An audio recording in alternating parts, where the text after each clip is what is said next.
Hello friends, in this lecture I am going to discuss about first and important step of the translation, that is initiation. We know that as DNA replication and transcription, translation also divided into three different stages like initiation, elongation and termination.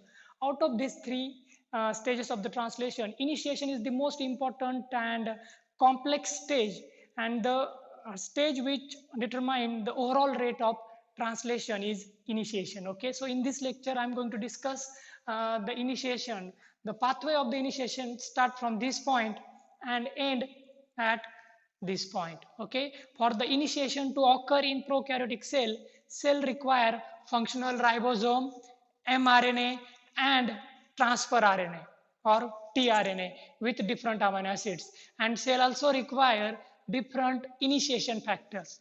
In my previous video I already tell you that for the initiation, elongation and termination of the translation process, prokaryotic cell require different factors. The factor which cell needed in initiation is called initiation factor or IF.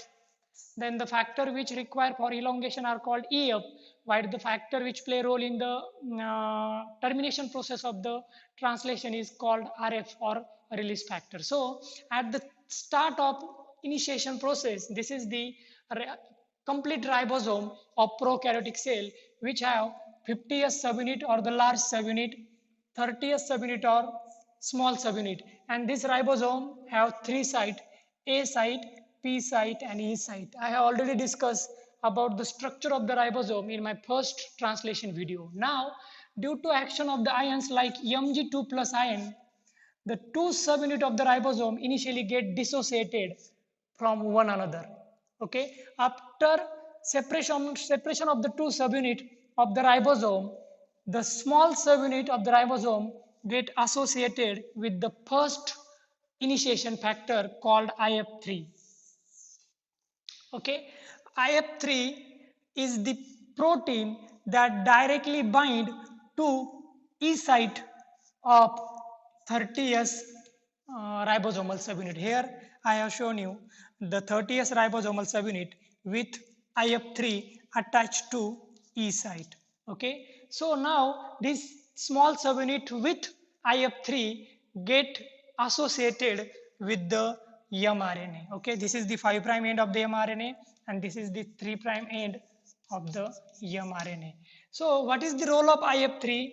IF3 play role in which this initiation factor avoid the association, reassociation of both the subunit. That means when IF3 is present on the 30th subunit E site, it cannot allow 50th subunit to get associated with the 30th subunit. Both these subunit remain away from each other due to IF3. Okay, so IF3 and 30th ribosomal subunit get attached to the mRNA. mRNA we know that having a start codon called AUG. Okay, when ribosomal subunit get attached to the mRNA, a subunit scan mRNA for start codon. And actually on the mRNA, upstream to the start codon, 10 nucleotide upstream to the start codon, a special sequence is present called AGG. And this sequence which is present on the mRNA before the start codon is called Shine-Dalgano sequence.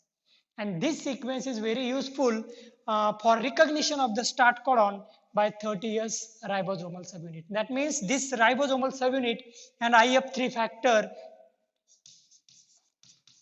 use this Shine-Dalgano sequence which is present on the mRNA to locate start codon. And once start codon is located by this subunit, the subunit get attached to the mRNA and start codon is in close proximity to P site. That means the position of the small subunit is like this. The start codon is on the P site. Start codon directly come close to the P site. Okay. So now the complex contain mRNA, 30th ribosomal subunit, IF3 initiation factor and AUG codon of the mRNA on P site. of the ribosome. And this positioning happened due to Shine-Dalgano sequence. Now in the next step of the initiation process, two more initiation factor come into the picture. They are IF1 or initiation factor 1 and IF2 or initiation factor 2. Both this protein or factor get attached to first ribosomal site, that is A site.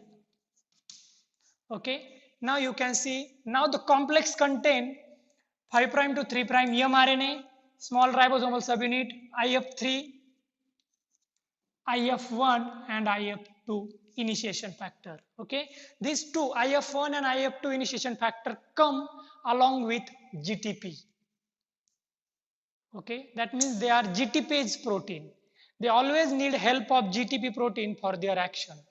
These two protein always need help of GTP for energy and as well as to complete their action. Okay, so now this complex is produced on the mRNA. You have to remember that P site have AUG codon, that is initiation or start codon. Now the next step occur in which first tRNA enter in the process, and this is the initiator tRNA, and this tRNA always have amino acid methionine. Okay, the difference is that eukaryotic cell first tRNA have methionine, while prokaryotic cell first tRNA have formyl methionine. Okay, generally formylin methionine is the methionine amino acid in which amino terminal of the amino acid have formyl group. Okay, now this tRNA I have already discussed in my previous lecture how tRNA get attached to different amino acids. So now this tRNA come into the picture, and this tRNA have anticodon which is complementary to the AUG. That means this codon have anticodon have sequence UAC, because this U pair with A pair with U, and C pair with a G. So when this tRNA come in the complex, it get associated with the P site, because P site have codon which is complementary to the anticodon of the tRNA. Now A site have both initiation factor, E site have IF3, while P site have tRNA with formyl methionine amino acids. When this amino acid enter in the process, the role of these two factors begin. Actually, IF1 which is attached to the A side play role of preventing binding of this tRNA to the A site. We know that every tRNA in the elongation phase of the translation enter and get attached to the A site, but the first tRNA directly come on the P site, and this happened due to initiation factor 1. Initiation factor 1 prevent the binding of first tRNA to A site. Then initiation factor 2 show right path to the tRNA. That means it guide tRNA, first tRNA towards P site. That means the binding of new tRNA or the first tRNA to P site is due to initiation factor 2. Okay. Now this complex contain mRNA,